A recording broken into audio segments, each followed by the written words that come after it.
It can be maddening talking about gender inequality. We've seen how the hashtag #MeToo movement pushed the conversation along. But how do you get buy in from those who don't already believe there is a problem? And what about power and the solutions for moving forward? Author and feminist columnist Lauren McKeon takes that on in her new book. It's called No More Nice Girls, Gender Power, and Why It's Time to Stop Playing by the Rules. And she joins us now from the provincial capital for more. Hi, Lauren. Hi. It's so nice to meet you virtually. Yeah. Yeah, we have to add that to everything these days. Yeah. Exactly. You write, great book, by the way. Thank you. You write that this book isn't about self empowerment, but that, quote, broadly, it's about how we've been hoodwinked. Who's the we, and how have we been hoodwinked? I think the we is all of us. It's all genders. I think it's not just women who have been hoodwinked into believing that the system works for all of us. And there are many people that lose in a system in which power is so unbalanced. And I think we've been hoodwinked into believing that if we just try hard enough, that's the self-empowerment angle of it. If we just try hard enough, if we work more, if we sacrifice more, if we buy the right clothes, have the right look, know the right people, then we will succeed and we will, achieve our dreams and we will have all the power that we want. And it just doesn't work like that. And there's so many examples that show us that it doesn't. Well, it's interesting that you mentioned that it's not just affecting women, it's also affecting men. How is this affecting men? I think that we have to bring intersectionality into it. So, there are certainly men of color who are affected by the imbalance, trans men are affected by the imbalance.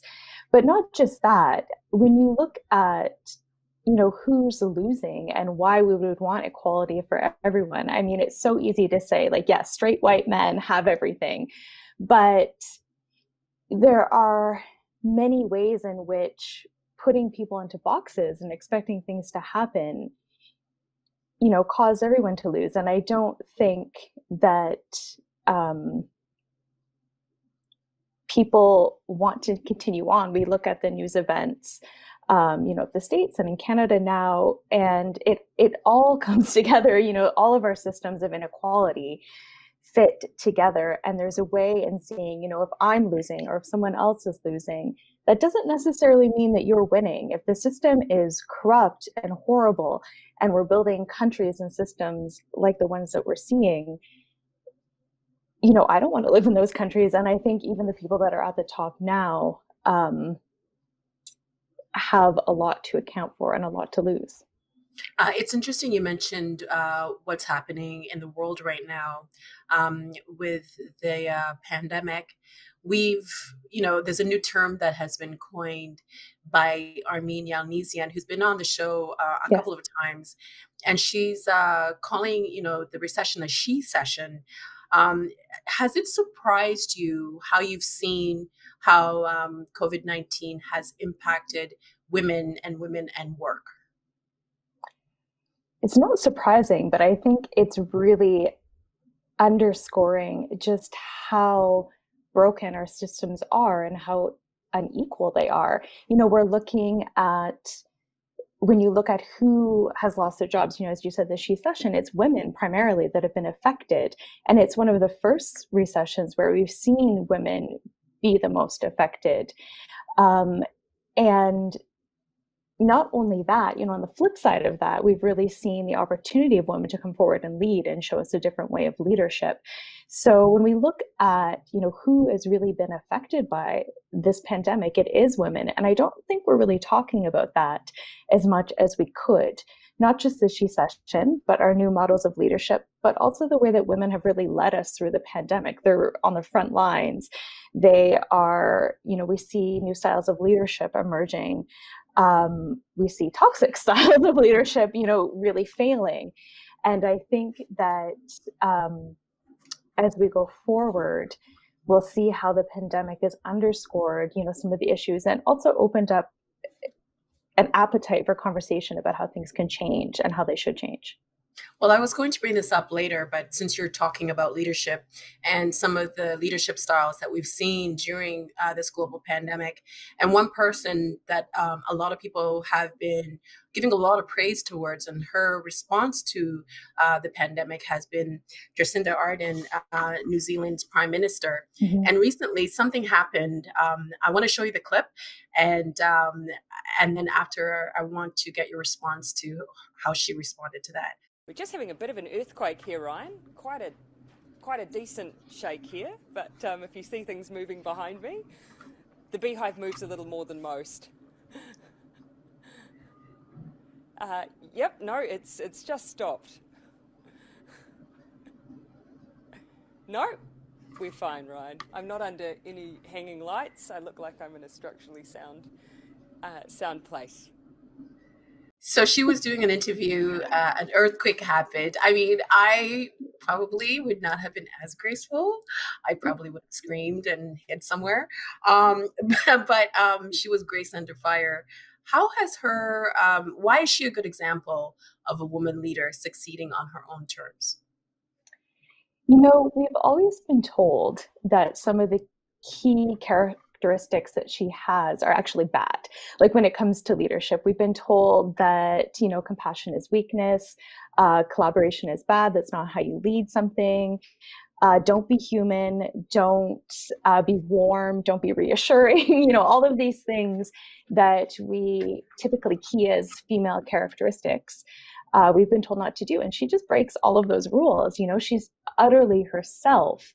And in doing so, has found a new way to lead. And not only has she found a new way to lead, she's really connected to people. And it's not just in terms of popularity, you know, what her leadership style is working. We can see that with how New Zealand has gone through the pandemic, but also other crises that have struck the country. So I think that she's showing us a different model of leadership. And it's not just her. We've seen it through, you know, numerous women through the pandemic. We've seen here in Canada, in BC, Dr. Bonnie Henry has been widely praised as well for some of those same characteristics of, you know, informative, of course, but also human and being warm. You know, she's talked about her quarantine haircut. She's talked about her shoes. She's talked about romantic partnerships. It's, you know, acknowledging that people are human, but also, you know, treating everyone in a way that is kind and good, you know. And on the flip side, we've seen where leaders have not gone down those paths during this pandemic and how disaster has followed. Well, in the book, you do talk about power. I think a lot of us have more power than we realize. Do you think that we need to reconsider the traits of what makes a good leader in order to address the power gap? Absolutely. I think that we so typically not just view men as leaders, but of course we do, but a certain type of masculinity as leadership and the qualities that it exudes as good qualities. And we've seen, you know, we most often look to the States and hold up Donald Trump because he's such a easy example of toxic masculinity gone wrong. But we know that it's not just the States. We know that this sort of toxic masculine leadership approach has spread throughout the country. And, you know, we've seen it throughout the world, and we've seen it in other countries as well. And we've seen people's rights slip back. We've seen tension soaked, population stoked, and we know that it's not working, or at least it's not working for the majority of people in those countries. So when we've seen this sort of toxic masculinity spread and catch fire in terms of a leadership style, and we've seen that it's not working, we've seen democracy slide back, we've seen democracy under attack. And I think we can look at it and say, you know, we once used to hold this type of leadership up. It's the type of leadership that, you know, we see reflected in popular culture when we talk about, you know, male leaders. They're strong, they're angry, they're decisive, they don't listen to anybody but themselves. And I think we know that's not working. So what can work? And I think that we're starting to see success come from things that we never thought would work in terms of leadership. We've always been told, don't be collaborative, don't be kind, don't be warm, don't have a human side. All of those things make bad leaders. It makes you indecisive. And I think, we're seeing the benefits of things that we've typically dismissed. And it makes sense that we've dismissed them because we associate them with women, and we don't associate women with power, and we don't want to. I would like to read in a short excerpt from your book, No More Nice Girls. Perhaps then it's finally time to start rethinking feminism's one-time goals, to ditch our old checklist for equality. Yes, let's not abandon our strategizing toward getting more women to the top, but let's also examine a deeper, less considered problem. That is, what the view from the top looks like for women once they're there. What if we could redefine not just women's path to power, but the very concept of power itself? What if we stop focusing on playing the game better, ditch the rule book, and refuse to play their game at all? What would power even look like to us if we weren't always visualizing it within the context of men?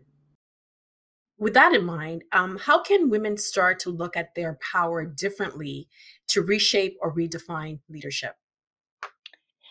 Yeah, I think we've always been told as women that equality and power will come once we get to the top of whatever it is. Once we see more women leaders, once we see more women CEOs, once we see more women leading XXX. And we haven't really looked at what it looks like for them once they're there. And that is, a lot of discrimination. The pay gap widens when women are at the top. We see sexual harassment. We see them become bigger targets for sexual harassment because, now they have power and they need to be, quote unquote, taken down a peg. And I think, but we just keep trying to replicate it. We just, keep trying to say, once we have what men have, then we have power and everything's good. And we don't look at, whether we want that or if that's what we would build for ourselves. We're not looking at, community leadership. What comes, if we want, collaborative groups together, maybe we want our leadership to look totally different. Maybe we want a trauma-informed business. Maybe we want a collective. Maybe we don't actually want to be a CEO, and I think we just have not typically stepped outside of being on almost autopilot to to just keep replicating the same thing over and over again. And if it doesn't work, then it's like, well, it's our fault. And we're not looking at the system. So I think that there are so many people reimagining different ways of being and leadership and success and what that even looks like and what we want. And we need to empower ourselves to dream outside of the box and outside of the playbook. I know the title of your book has probably gotten a lot of attention, No More Nice Girls. I think I'm pretty nice. And in the past, you've actually said that in a previous interview, you said that niceness is a trap. What did you mean by that? Yeah, I mean, I have definitely been called nice as well. And I think that, when people see the title, and yes, I've been asked a lot, like, do you mean women should just be horrible and mean? Like, is that what you want us to do? And it's not that. I think there's a difference between niceness and kindness. And, kindness is very different. Kindness is treating everyone with equality and treating everyone like they're human and like they matter. But niceness is, what we tell women when we want them to be more palatable. We say, you're not nice enough. It's what we say to women when we think they're being too aggressive. You need to be nicer. But then if you're too nice, it's like, well, you're not leadership material because you don't have what it takes to, make the decisions or to lead a room. So I think there's no way you can win once you fall into the niceness trap. You're either too much or too little. And it's just something that we throw out to women to kind of encourage them to fit back into the box and to fit back into the mold that we want for them. Is this what you mean when you talk about the be sure to play nice syndrome? Yeah. It's like, and we've heard it before that, women's anger and their aggression is often used as a way to dismiss them. And it's not just anger and aggression. You could be speaking up for yourself. You could be even just making a simple decision. You could be talking, maybe you are a leader and you're talking to someone who reports into you, and you're, deemed to be too harsh. And I think, if you don't try and walk that impossible tightrope of nice and decisive and or leadership, that you're it's just something that you inevitably will fall off the tightrope. And it just depends on what side you fall into. If you fall into like you're being too nice, or if you fall into being you're too angry, but there's no way that you can win. And somebody I think who knows that firsthand is the former First Lady Hillary Clinton. And you write that quote, Hillary Clinton is perhaps the most famous of the contemporary cautionary tales for women. What do you mean by that? When I was researching the book and talking to people about um, when they saw power go wrong, or, what moment at which did you realize that you could never win, that, the game was kind of corrupt. So many people would refer back to Clinton in Canada and in the States and, other parts of the world. And the reason for that, I think, is that we saw firsthand, and that's not to say that, Clinton is a perfect figure or that women leaders are above reproach. Of course they're not. But we saw that Clinton just couldn't win. She was either characterized as being too masculine, or, when she, cried or showed human emotion, then she was either fake or too feminine, or she wasn't ready, she wasn't tough enough. There was no way that she could win in the public eye. And it was so easy for her detractors to exploit um, all the problems that we have with women leaders and with women in power. So I think that, we saw her fail in such a dramatic way where people were so sure that she was going to win. Um, if you remember seeing the polls, like, yeah, and the polls and the predictions and everything, we were so sure she was going to win. And then we saw just how not ready we were for a women leader. And I think that has stuck with people, even as we see more examples and more failures and more women being totally batted around in the press and being told that they're not X enough. And I think there was also the mood of like, if someone as accomplished as she is wasn't able to get to that point, then what does that mean for everybody else? And there was a lot of disappointment with her losing the presidency, but a large number of women didn't vote for her. They voted for the current president, President Trump. And some would say that they actually voted against their own self-interest. So how do you then get men on side when it's obvious that not all women support other women, that some women are motivated by other things? Yeah, I mean, I think to that point, it's not just a matter of getting men on side, it's a matter of getting everyone inside. We're so invested in the status quo.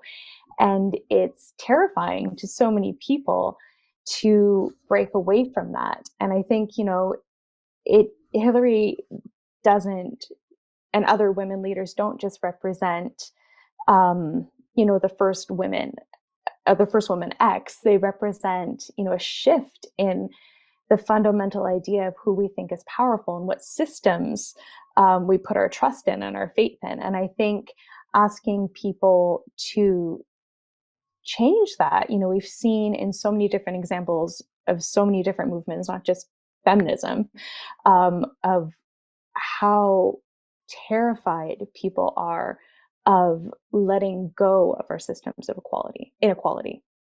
Well, let's talk And about Kim.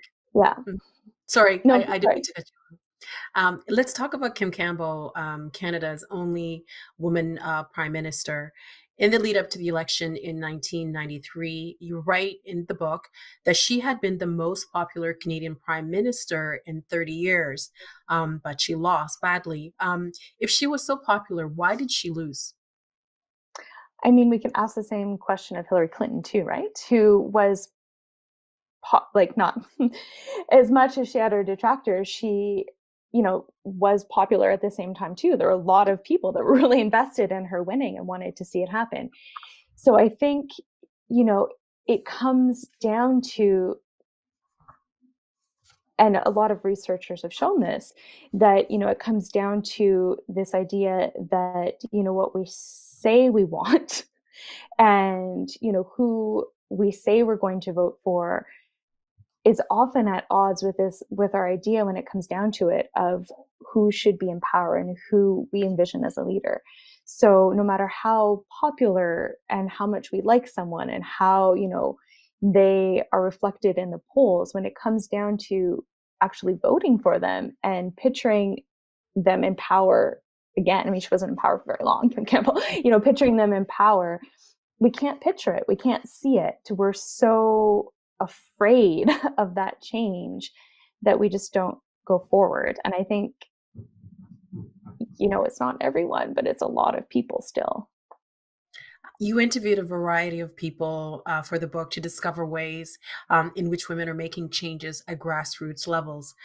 Why is the work that's being done at the grassroots level so important to advance the movement forward? I think so much creativity always exists in the grassroots, and like a multitude of actions and different ways of being. Like when we look at imagining new models of power and success and collaboration and what it looks like to work together and how we ensure that certain voices aren't drowned out and how we raise up other voices that we don't hear from enough, it's often the grassroots at the grassroots level where we're seeing that innovation and we're seeing that ability to move swiftly and, to have that conversation and to make that change. And I think that we need to look to the grassroots for models of how we can do power differently and where we do need to go next. And I think that, we need to see change in systems, of course, but they move slowly. That's how we structured our whole society, is in those systems. They don't want to budge. So I think, it's so important to look at the grassroots because that is where we are seeing the push for change come. And I think that inevitably it will come from the bottom. It will come from the bottom up. And it has to, because, when we look at social change throughout history, it's always the grassroots that push the mainstream into change because they inevitably become loud enough that we can't ignore them. We only have a few minutes left, but there's something when I was reading the book that I just kept thinking about and it wouldn't leave my brain. You write in the book about burning it all down. Yeah. Do you think that maybe it's time, because we're saying you can lean in, but not lean in too much. We're telling young girls you can be anything you want to be, but can they? Do you think it's time for us to reconsider feminism? I think that we can never look at feminism as a fixed movement. And the reason for that is that, we are in this moment now when we're looking at intersectionality and why that is so essential to feminism and who even gets to speak within the movement and what those messages are. There's a reason why we've seen waves of feminism. And I think that, obviously we have to look back at the people who brought us here, and we have to, explore feminism's own history and who we have honored in the past and who, we have not looked at when we think of, our feminist foremothers. But I think that, absolutely it has to keep changing. We have to have those conversations about not just the messages that feminism puts out, but who it allows and amplifies when it comes to putting out those messages and what they might be.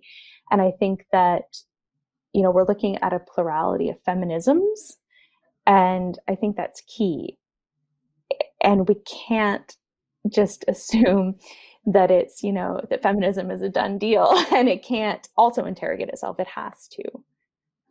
And in writing this book, you wanted to do what? It's interesting because the book came out, right as the pandemic was hitting. And, what I had hoped was to start a conversation about, systems of inequality, and to look at it, from the structural level. But also there's so many people I interview in the book that are doing amazing, inspiring, brilliant things to challenge the system and to challenge leadership and to challenge, the way things are. And I think that as we see the world undergo this huge change, it's only spotlighted all the ways in which certain systems don't work, and the ways in which the economy doesn't work. When we do talk about the She Session, we talk about leadership, we talk about who has power and voice. And I think that I just want that conversation to continue, because we know that the way things are going now can't continue. And we've seen just how broken things are. And I think we have like an incredible opportunity right now to keep reimagining and to keep talking about change and what it might look like and what we want it to look like. Lauren, thank you so much. That's all the time we have. And as a woman of a certain age, because I am older than you, I feel great hope that there are women like you who are pushing the conversations forward. Thank you so much. Thank you. The Agenda in the Summer with Nam Kiwanuka is brought to you by the Chartered Professional Accountants of Ontario. CPA Ontario is a regulator, an educator, a thought leader, and an advocate. We protect the public. We advance our profession. We guide our CPAs. We are CPA Ontario. And by viewers like you. Thank you.